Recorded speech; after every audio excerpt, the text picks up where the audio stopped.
Selamat pagi anak-anak.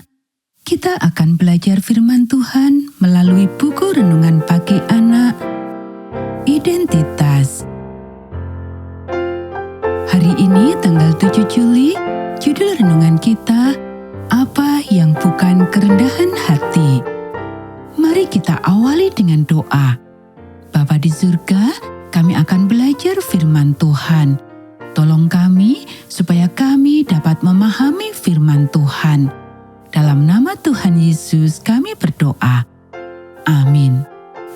Anak-anak, ayat inti renungan pagi kita hari ini diambil dari kitab Lukas pasal 18 ayat 8. Akan tetapi, jika Anak Manusia itu datang, adakah ia mendapati iman di bumi?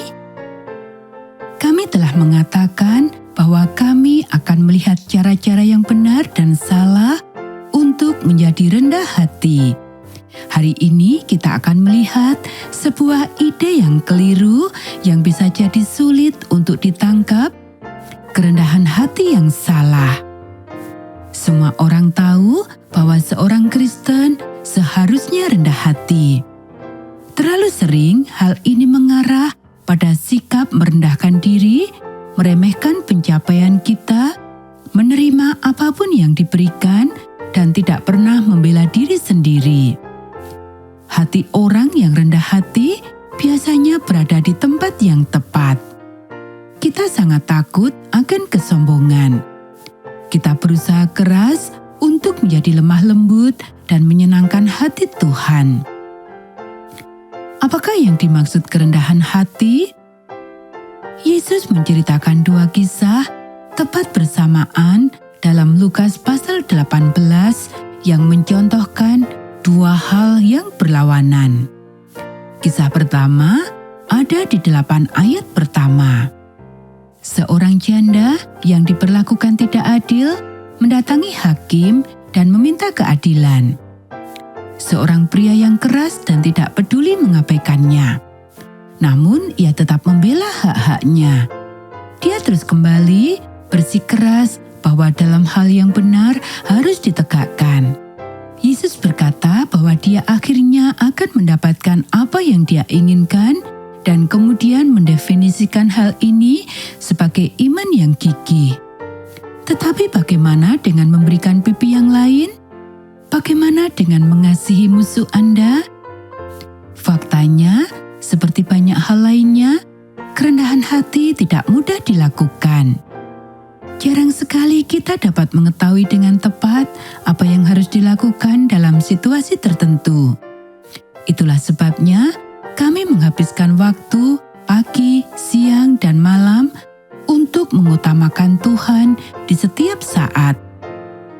Dengan begitu, ketika kita menghadapi kesulitan, kita akan bertanya kepadanya, apa hal yang benar untuk dilakukan? Apakah hal yang penuh kasih untuk dilakukan? Jika saya menundukkan kepala dan tunduk pada perlakuan yang kasar, apakah itu akan membantu orang ini untuk melihatmu? Atau apakah orang ini perlu melihat contoh dari desakan yang gigih untuk keadilan? Apakah Anda melihat bagaimana doa-doa tersebut dibentuk oleh waktu bersama Tuhan? Daripada berdoa tentang kebutuhan, keinginan, dan perasaan sakit hati kita sendiri, dan ya, kita juga akan berdoa tentang hal itu. Kita meminta Tuhan untuk menunjukkan kepada kita bagaimana menjadi bijaksana dan mengasihi anak-anaknya yang lain dalam hal ini. Setiap kasus akan berbeda. Anak-anak, Yesus sangat rendah hati ketika dia berdiri di hadapan para penuduhnya dengan diam, seperti domba yang tidak berdaya yang sedang digunting bulunya. Dia juga sangat rendah hati ketika dia menggunakan cambuk dan mengusir para penukar uang dari bait Allah.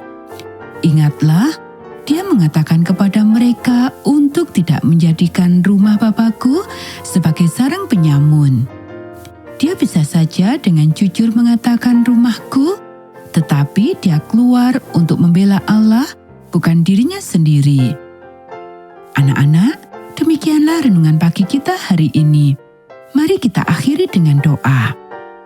Yesus yang lemah lembut dan rendah hati, tolonglah saya untuk tetap bersamamu setiap saat.